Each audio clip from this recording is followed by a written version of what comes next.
তারা নতুন সরকার করেছেন, তারা যে কথাগুলো সরকার তৈরি করার আগে বলেছিলেন সেই কাজগুলো যখন হচ্ছে নিশ্চিতভাবে সাধুবাদ জানানোর দরকার।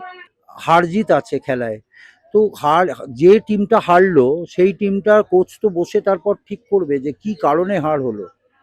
সেটাই যদি না হয় আপনি পরের খেলায় তো আবার হারবেন। একটা সরকার তাদের কথা ভেবে যদি কোনো কাজ করে, আজকে 1500 টাকা থেকে 3000 টাকা করছেন, তো সেই জায়গাটায় আমি তাদের কাছে এই কাজটা পৌঁছে দিলে যদি কেউ পাল্টিবাজ বলে সেটা আমার বৃহত্তর পরিবার, তারা জবাব দেবে। আমি সাধুবাদ জানাচ্ছি মাননীয় মুখ্যমন্ত্রী শুভেন্দু অধিকারী মহাশয়কে। তিনি আমার অঞ্চলের বিধায়ক এবং তিনি যে কাজগুলো করছেন এই 27 দিনের মাথায় দাঁড়িয়ে, অঞ্চলের মানুষ শুধু নয় বাংলার মানুষ তাকে আশীর্বাদ করবে। কি মারাত্মক পরিবর্তন হয়েছে সেটা আজকে আপনাদের দেখাবো। রয়েছি ভবানীপুরে মমতা বন্দ্যোপাধ্যায়ের সবচেয়ে ঘনিষ্ঠ যিনি কাউন্সিলর, সেই অসীম কুমার বোস বাবাই কাউন্সিলর, 70 নম্বর ওয়ার্ডের কাউন্সিলর তিনি, যাকে দেখেই বুঝতে পারছেন মমতা বন্দ্যোপাধ্যায়ের পাশে পাশে সবসময় দেখা যেত। তার যে অফিস সেখানে পুরোপুরি ভোল বদল হয়ে গিয়েছে এবং সবচেয়ে বড় কথা এই মুহূর্তে এই অফিসের মধ্যে কিন্তু অন্নপূর্ণা ভাণ্ডারের যে ফর্ম, সেই ফর্ম বিতরণ চলছে এবং সেখানে কাউন্সিলর নিজে তিনি দায়িত্ব নিয়ে সমস্তটা তদারকি করছেন। কেমন আছেন বলুন? ভালো আছে। আচ্ছা, এখানে তো দেখছি পুরোপুরি বদলে গেছে। ওইখানে ভেতরে কি কাজ হচ্ছে? হ্যাঁ হ্যাঁ, কিসের কাজ হচ্ছে? অন্নপূর্ণা যোজনা। আমরা গিয়ে যদি দেখি ভেতরে। নিশ্চিতভাবে দেখুন, এটা তো মানুষের জন্য পশ্চিমবঙ্গ সরকার করেছে এবং সেই কাজটা হচ্ছে, ওখানেও হচ্ছে। কি কি হচ্ছে মানে ওখানে কি কি কলকাতা হচ্ছে? পুরসভার পক্ষ থেকে ফর্ম বিলি হচ্ছে। যাদের আছে লক্ষ্মী ভাণ্ডার, সেটা আপগ্রেডেশনের জন্য এখানে অন্নপূর্ণা যোজনার ফর্ম, এবং সেটা আধিকারিকরা আছেন তারা দিচ্ছেন। এটা আপনার অফিস তো? এটা কাউন্সিলর অফিস। কাউন্সিলর অফিসটা দেখছি পুরোপুরি বদলে গিয়েছে এখন। বদলে গিয়েছে মানে এটাই, একটু ভাঙচুর হয়েছিল, টিভি ফিভি এই সমস্ত, যাই হোক সেটা ঠিক আছে। একটা সামগ্রিক, নিশ্চিতভাবে সেটা হয়তো কাঙ্ক্ষিত ছিল না, কিন্তু হয়েছিল জানলা ফানলা সব। আচ্ছা, আপনিও বদলে গেছেন? মানুষের কাজ করতাম আগেও, এখনো মানুষের কাজ করছি। একটা সরকার বদলেছে কিন্তু সরকারের পক্ষ থেকে আমার এই অঞ্চলের যারা বাসিন্দা, যারা আমার বৃহত্তর পরিবার, তাদের পাশে আগেও ছিলাম, এখনো আছি। এখানে রংটা বড় নয়, একটা সরকার কিন্তু for the people, by the people, of the people. সেই জায়গা থেকে মাননীয় মুখ্যমন্ত্রী যিনি হয়েছেন আমাদের এই অঞ্চলের বিধায়ক, স্বাভাবিকভাবে তিনি যখন একটা নির্দিষ্ট কোনো পদক্ষেপ গ্রহণ করেছেন বা তার যে সমস্ত পদক্ষেপ তিনি গ্রহণ করবেন সেটা মানুষের হিতে ভালো কাজ নিশ্চিতভাবে আমরা গ্রহণ করব। এবং আমার দায়িত্ব, আমি তো জনপ্রতিনিধি, এই অঞ্চলের মানুষরা আমাকে নির্বাচিত করেছিলেন, তো সেই জায়গা থেকে যতদিন এই পদে আছি নিশ্চিতভাবে সেই কাজটা করব এবং ভালো কাজে সাধুবাদ জানাব। আমি সেই কাজটাই করছি, তাদের কাছে পৌঁছে দিচ্ছি, মায়েদের, বোনেদের কাছে, দিদিদের কাছে। আপনি শুভেন্দু অধিকারী মুখ্যমন্ত্রীকে কতটা আহ, আপনার নিজের ফেসবুক লাইভেও বলেছেন, কতটা প্রশংসা করছেন এটার জন্য? নিশ্চিতভাবে আমি প্রশংসা করছি এই কারণে, কারণ একটা দেখুন, একটা নির্বাচনের একটা আহ, একটা লড়াই, সেটা একটা অন্য দিক, অন্য আঙ্গিক, কিন্তু আমাদের সংবিধান যে অধিকার দিয়েছে মানুষকে, এবং সেই জায়গা থেকে মানুষের আশীর্বাদ নিয়ে তারা এসছেন, তারা নতুন সরকার করেছেন, তারা যে কথাগুলো সরকার তৈরি করার আগে বলেছিলেন সেই কাজগুলো যখন হচ্ছে নিশ্চিতভাবে সাধুবাদ জানানোর দরকার। পাল্টি খাওয়ার ব্যাপারে আপনার কি আপনি আপনি পাল্টি খাওয়ার ব্যাপারটা নিয়ে কি বলবেন, যেখানে প্রচুর লোকজন চলে যাচ্ছে তৃণমূল থেকে বিজেপিতে চলে যাচ্ছে এবং অনেক কাউন্সিলর তারা নিজেরা বদলে যাচ্ছেন, তারা ইস্তফা দিচ্ছেন, আপনি সেটাকে কি বলবেন? দেখুন, একটা জিনিস বলি, জিনিসটা হচ্ছে যে আমি একজন কাউন্সিলর, একজন এমআইসি।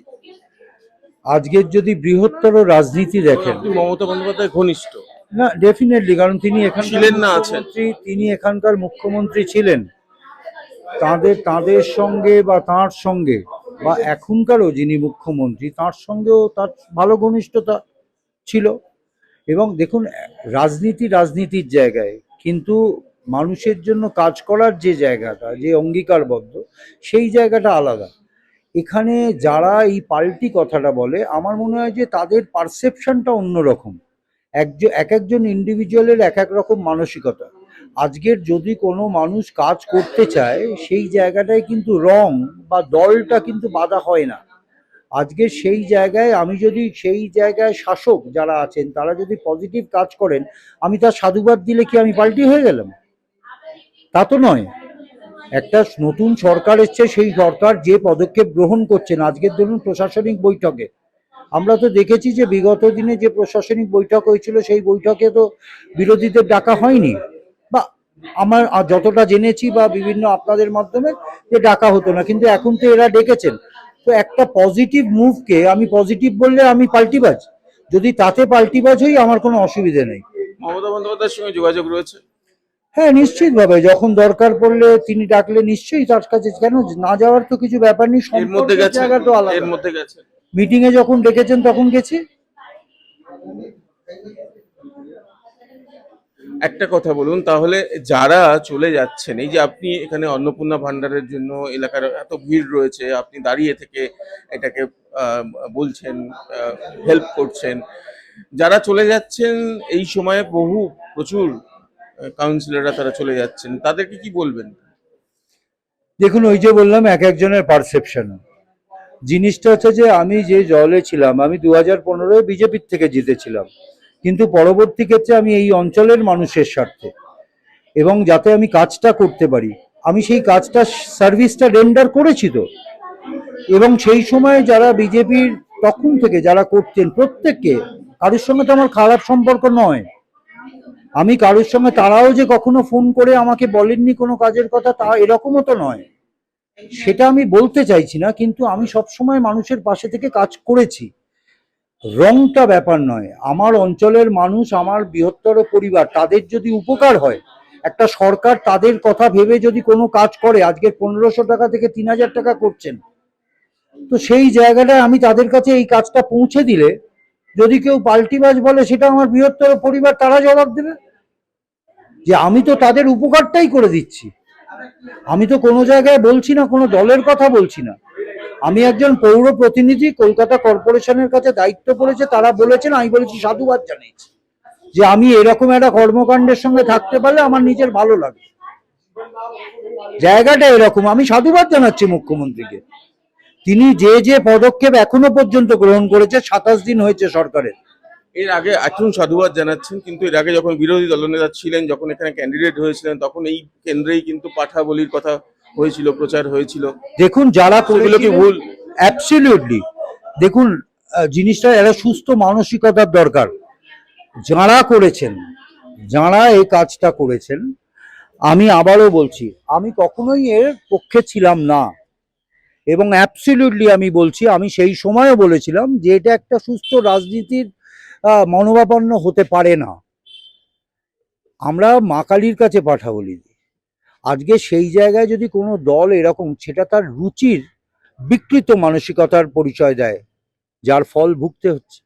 আমি বলছি না শুধু সেই কারণে, এরকম অনেক কিছু জিনিস আছে যে জিনিসগুলো হয়তো, দেখুন, দলে থেকে দলের বিরোধিতা করা, নিশ্চিতভাবে হয়তো সেই জায়গাটা তো পাওয়ার সুযোগটা দরকার ছিল।